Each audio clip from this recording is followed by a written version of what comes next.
सुप्रभात मान्यवर, मैं डॉक्टर एन नीरज अपने चैनल बाबा होम्यो निलय में आप सभी का यथोचित अभिवादन करते हैं। साथियों, हमें है आपकी सेहत की चिंता, इसलिए लेकर आते हैं ऐसी वीडियो जिसमें होती है आप सभी के रोगों के समाधान से संबंधित कुछ मुख्य होम्योपैथिक मेडिसिन की जानकारियाँ। साथियों, आज हम लोग जानेंगे हर्निया रोग के विषय में, इसके होने के कारण और उसकी कुछ होम्योपैथिक मेडिसिन जिससे कि हम इस रोग से मुक्त हो सके। साथियों, हर्निया रोग कमज़ोर मांसपेशियों पर, जहाँ पर भी मांसपेशियाँ कमज़ोर होती हैं वहाँ पर वॉल्व की तरह बाहर निकल आती है, जो बहुत ही पेनफुल भी होती है। साथियों, हर्निया जन्मजात भी हो सकता है या समय के साथ पेट की कमज़ोर दीवार या परत के हिस्से में विकसित हो सकता है। पेट की गुहा में अधिक दबाव पड़ने से पेट की कमज़ोर हिस्से पर तनाव पैदा हो सकता है, जिसकी वजह से हर्निया हो सकता है। हर्निया मांसपेशियों की कमज़ोरी और तनाव दोनों के संयोजन से होता है। हर्निया कम समय में विकसित हो सकता है और कई बार विकसित होने में लंबा समय भी ले सकता है। ये हर्निया होने के कारण पर निर्भर करता है। साथियों, मांसपेशियों के कमज़ोर होने के कुछ कारण हो सकते हैं, जिसमें पहला है गर्भ के समय बच्चे की पेट की दीवार या परत का सही तरीके से विकसित न हो पाना, यह एक जन्मजात दोष होता है। साथियों, उम्र का बढ़ना, अधिक उम्र होने पर भी मांसपेशियाँ धीरे धीरे कमज़ोर हो जाती है, जिससे कि हर्निया होने की संभावना बढ़ जाती है। साथियों, भारी वज़न को उठाना, अधिक वज़न की वस्तु को उठाना या कसरत करते समय वज़नदार वस्तुओं से एक्सरसाइज करना भी हर्निया रोग होने की संभावना को बढ़ा देती है। साथियों, अगला कारण है कब्ज का होना। कब्ज होने की वजह से मल त्याग करते समय प्रेशर देने के कारण भी हर्निया रोग हो सकती है।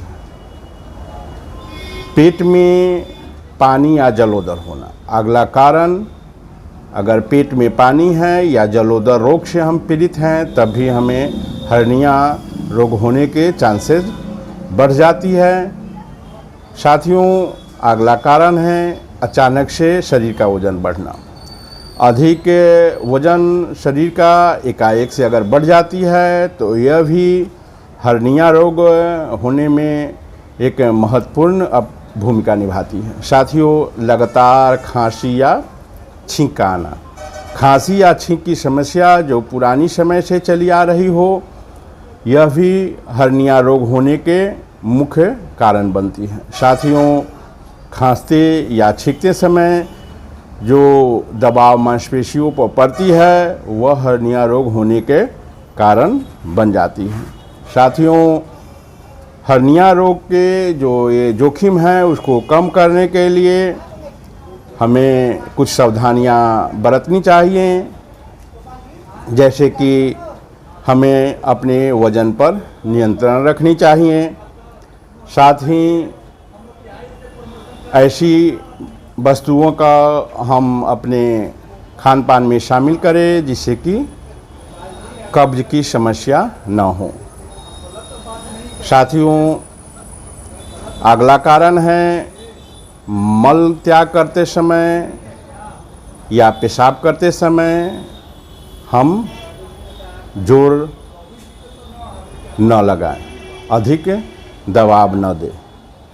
इसे अगर हम बचते हैं तो हर्निया रोग होने की संभावना को हम कम कर सकते हैं। साथियों, खांसी से बचें। अब खांसी से बचने के लिए अगर आप धूम्रपान करते हैं तो उसे छोड़ दें।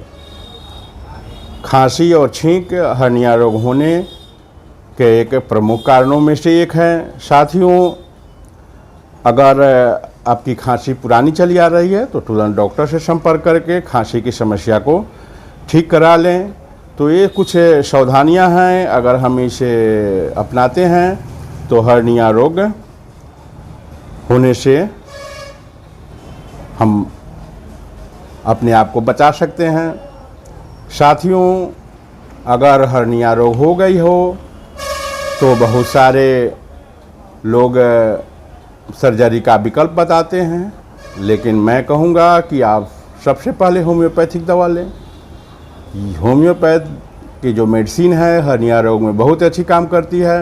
अगर आप कुछ सावधानियों के साथ इस होम्योपैथ मेडिसिन का प्रयोग करते हैं, होम्योपैथिक मेडिसिन लेते हैं, तो जो हर्निया की समस्या है यह समाप्त हो जाएगी।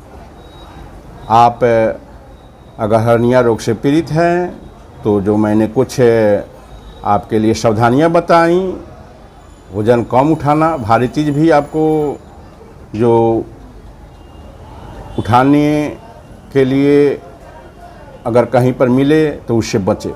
वज़नदार वस्तु आपको नहीं उठानी है। और साथ में और सारी जो सावधानियां मैंने आपको बताई है, इसको जब आप अपनाते हैं तो देखेंगे कि होम्योपैथ का कमाल। ये जो मेडिसिन आप लेंगे, जो मैं बताने जा रहा हूँ, तो हर्निया रोग हमेशा के लिए ठीक हो जाएगी और आप भी स्वस्थ हो जाएंगे। तो आइए साथियों, जानते हैं उस मुख्य होम्योपैथिक मेडिसिन के विषय में, जो मैं आज केवल 2 बताने जा रहा हूँ। सिम्टम्स के आधार पर और सारे मेडिसिन होती हैं, लेकिन आज मैं आपको केवल मुख्य 2 होम्योपैथिक मेडिसिन बताऊंगा, जिससे अगर आप इसको लेते हैं तो ये हर्निया रोग से आप निजात पा सकते हैं। साथियों, इसकी जो पहली दवा है वह है लाइकोपोडियम। लाइकोपोडियम 30 पावर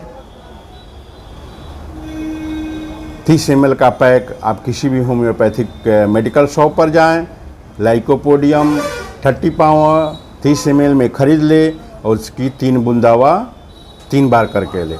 3 बूंद सुबह बासी पेट, 3 बूंद दोपहर और 3 बूंद शाम को। डायरेक्टली आप टंग पर ले सकते हैं या 1 चम्मच ठंडे पानी में 3 बूंद दवा गिराए, सुबह बासी पेट ले, फिर दोपहर को और शाम को लेनी है आपको। साथियों, इसकी जो दूसरी दवा है वह बताऊं उससे पहले आपसे एक निवेदन करूंगा कि अगर आपने मेरे चैनल को अभी तक सब्सक्राइब नहीं किए हैं या मेरे चैनल पर आप पहली बार आए हैं तो मेरे चैनल को आप सब्सक्राइब कर दें। साथ ही अगर मेरी वीडियो आपको अच्छी लगे तो उसे लाइक भी करें, बेल आइकन को प्रेस करना ना भूलें। साथियों, इसकी जो दूसरी दवा है यह है कलकरिया फ्लोर 3X। कलकरिया फ्लोर 3X आप SBL कंपनी का ले सकते हैं। कलकरिया फ्लोर 3X जो 25 ग्राम की पैक आती है, उसमें से आपको 6 गोली सुबह, 6 गोली दोपहर और 6 गोली शाम को मुंह में डायरेक्टली उसको आप लेकर चूस जाएं। ये दवा को अगर आप दो दवा बताए हैं, इसको अगर आप लगातार लेते हैं तो ये जो हर्निया की शिकायत है यह ठीक हो जाएगी। साथियों, अगर गैस बन रही हो, साथ में दर्द के साथ हर्निया का अगर गैस की भी शिकायत हो, तो गैस की कोई दवा आप साथ में ज़रूर लें, जिससे कि यह समस्या जो आपको हो रही है उसमें जल्द कमी आ जाए। साथियों, इसकी और सारी दवाएं जिससे नक्श वगैरह होती है, जो सिम्टम्स के आधार पर भी चलती है, उसे मैं अगले वीडियो में आपको बताऊंगा। साथियों, जब भी आप कोई होम्योपैथिक मेडिसिन ले तो आप अपने नज़दीकी होम्योपैथिक डॉक्टर को सर्च कर लें और उनसे परामर्श लेकर भी कोई होम्योपैथिक दवा लें। थैंक यू, धन्यवाद।